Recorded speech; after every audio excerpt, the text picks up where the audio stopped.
Hi, it's Davy Mooney coming to you from the University of North Texas, where I run the jazz guitar program. Benedetto artist, Sunnyside Records artist. Got my Sunnyside CDs up here, and also my improv book from Mel Bay called Personalizing Jazz Vocabulary. And I'm putting the finishing touches on my new book, which is called Into the Labyrinth, An Anatomy of Position Playing for Jazz Guitar, which explores more of the technical way that I went about learning the neck and the specific shapes that I use, things like that. But today I want to talk to you about the Thelonious Monk tune, Light Blue.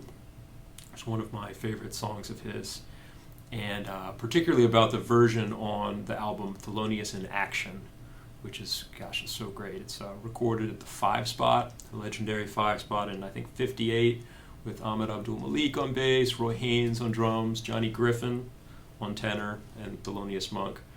And this album is so raw and powerful, and just, I don't know, it's one of my faves. And I love Johnny Griffin. I love how he just kind of shreds, is the only way I can think about it, really put it, as he does also on Full House, which is, the great Wes Montgomery album, and of course on many other recordings of his, but those are the two that I know the best. And it's interesting, the 5-spot, such a legendary place in jazz music, I think in American music and American culture too, because supposedly it was the hangout of a lot of abstract expressionist painters, Jackson Pollock, de Kooning, my man. And I remember when I was living in New York and I was studying at NYU, getting my PhD, 5 Cooper Square, I believe, that's why it was called the 5-spots. I remember going looking for that address, and I don't think that address exists anymore. And no plaque, no nothing. I mean, Charlie Parker's house in the East Village at least got a little plaque. But maybe that's a sign of how we value these places. I mean, that just seems like a real shame right there that they tore it down and didn't even do a little something, a statue. Anyway, that's neither here nor there. But yeah, I love this tune, and it's interesting. It's very short, right? It's about like 8 bars, I guess. There's a second ending, so 8 bars or maybe 16 bars, and there's so much music. And I guess I'll kind of talk about the melody for a second and the chords at the same time. It starts off like this. You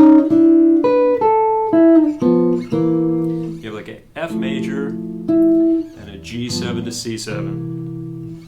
F major again. So you think you're in the key of F, but then F7, B flat 7 to C. And then you kind of realize, okay, this tune's maybe it's in C. And rhythmically, that's really interesting. So in time, it goes.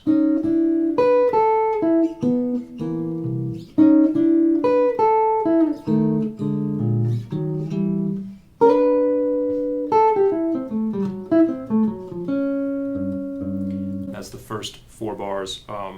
And it's interesting that exaggerated sort of bounciness in the 16th notes there that I just played is part of the recording too, and it gives this tune, it's almost like a carnival kind of atmosphere. And I've talked in previous videos about how Thelonious Monk tunes, oh, there goes my pick, extra, have kind of a real specific way of certain things are very straight and certain things are swung. And there's some of the rhythms are even almost like a dotted rhythm, and that if you don't believe me, go back and listen to Thelonious in Action, and you'll hear what I'm talking about. Yeah, so like I said, F major, G7, C7, F major 7, F7, B flat 7, C major for a whole bar, and then D7 to G7, sharp 11, and then the second 4 bars. And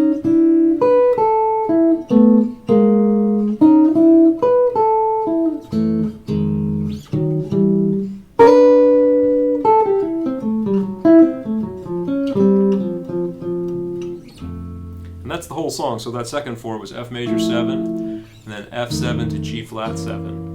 And it kind of tricks you because, previously the melody would go down, along with the bass on those parts, But right here the melody goes. I'm sorry. It goes down while the bass notes go up. So it's kind of like, what happened? And I remember the first time I learned this song, I kind of learned it wrong. I wanted to go, but it goes.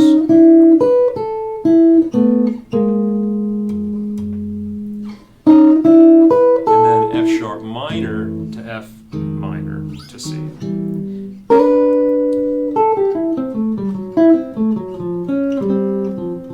And there's that classic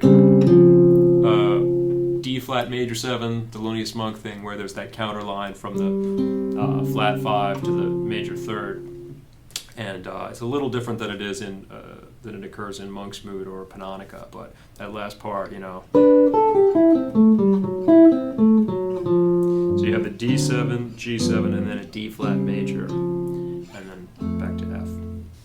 And harmonically, it's really interesting because it's all these ways of kind of turning around to the 4 chord, you know, because the tune is in C, but it's always 4, right? It's always F, and then, you know, so F, okay, 2/5 with dominance, right? F, okay, and then F7 to B flat 7 going to C, so that's like a 4 minor turnaround, or around here I've heard people call it a backdoor turnaround, so like a F dominant 7, B flat 7 going to C, which is kind of like F minor going to C, and that's how I learned that progression as a subdominant minor progression. Then you got the C, D7 to G7, and you think, okay, well that's a 2/5 in C, but then it goes right back to F again for the second half of the tune, without any kind of, you know, it doesn't go. You just have G7 sharp 11 going to F, which is really interesting. Then the second half, like I said, there's so much music packed into these 8 bars. So you think it's going to be the same, but as I said, the second half you have that F major, and then you have F7 going to G flat 7. So it's sort of a 1/5 back to 1, although it's F dominant going to G flat 7. So kind of 1 dominant to the tritone sub of the 5, 1, and then F sharp minor going to F minor to C. Whereas the last time we had F7 going to B flat 7 going to C.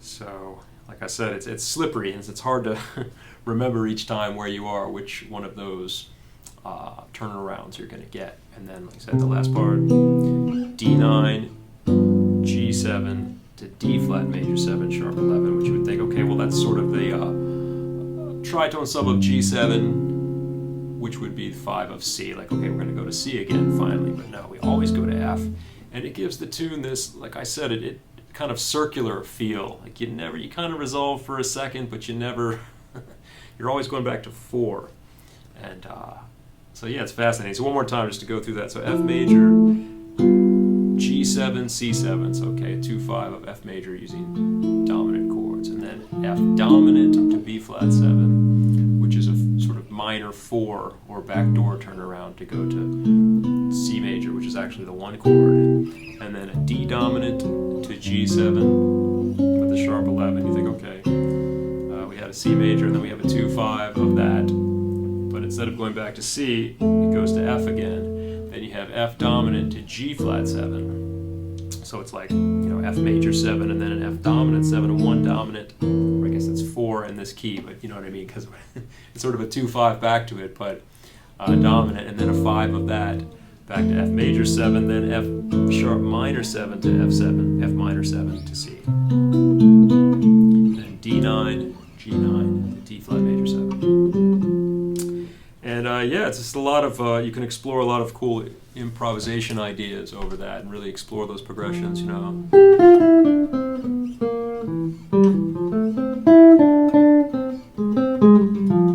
Those little, in my book I call them, you know, 5 8th note resolution cells, stuff like, you know, on a B flat 7. You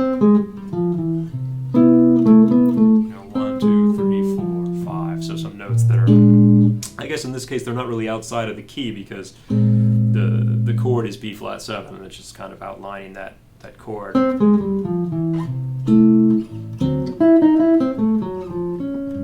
And one thing that's interesting in the Johnny Griffin solo on this, that because I always, for a while I kind of wrestled with, well, what do you play over D9 to G7 sharp 11 that goes back to F instead of going to C. And so the D9 is maybe kind of simple, that you could just play D mixolydian, you know. And then, okay, on the G7 sharp 11, is that like a melodic minor mode? That didn't sound right to me. It's not like D melodic minor. Is it whole tone, maybe? That would be a possible guess with Thelonious Monk's music. He does like the whole tone scale a lot. But when you listen to Johnny Griffin, several times on this, on his solo, on Thelonious in Action, on that progression D9 to G9, he plays like a really kind of fast D major pentatonic on the D7, on the D9, and then on the G7 sharp 11 he plays a D flat major pentatonic, which, you know, is a cool option for sort of an altered dominant sound. But I guess I always sort of figured that would be a good option to lead you back to C. But the fact that it goes to F doesn't really matter that much, because it's sort of the upper structure, you know. I mean, because you're still kind of going from an F major 7, in the upper extension of it you have a C major triad. So the resolution kind of works that way, even though it doesn't go 5-1. So it's like I said, it's a tricky progression, and you get so many different kinds of turnarounds going to the 4 and back to the 1. But yeah, Johnny Griffin. I can't even, I mean, I can't play it quite as fast as he did, but it's funny, it's almost like a guitaristic kind of thing. Sounds like the Allman Brothers or something, but anyway, yeah, it's a really cool tune, and I encourage you all, if you haven't checked out Thelonious in Action, to get that. Well, I guess, do we get records anymore? I think you should buy the CD, personally. But you know, you can, it's streaming or whatever, if you can find it. It admits when I try to look up Light Blue on Apple Music or Spotify, you get all these different versions from different compilations. And it's kind of annoying, to be honest. But yeah, Thelonious in Action, and Roy Haynes and everybody. It's a great record.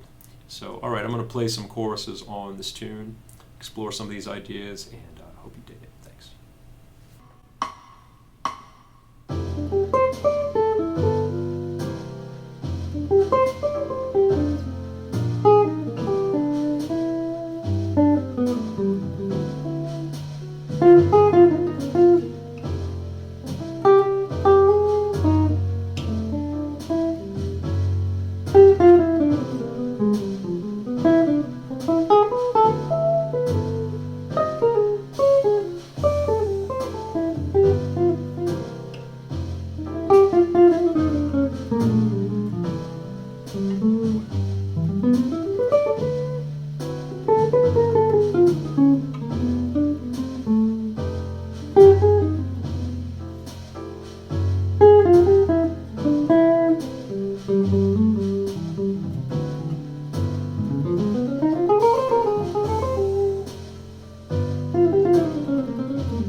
Thank you.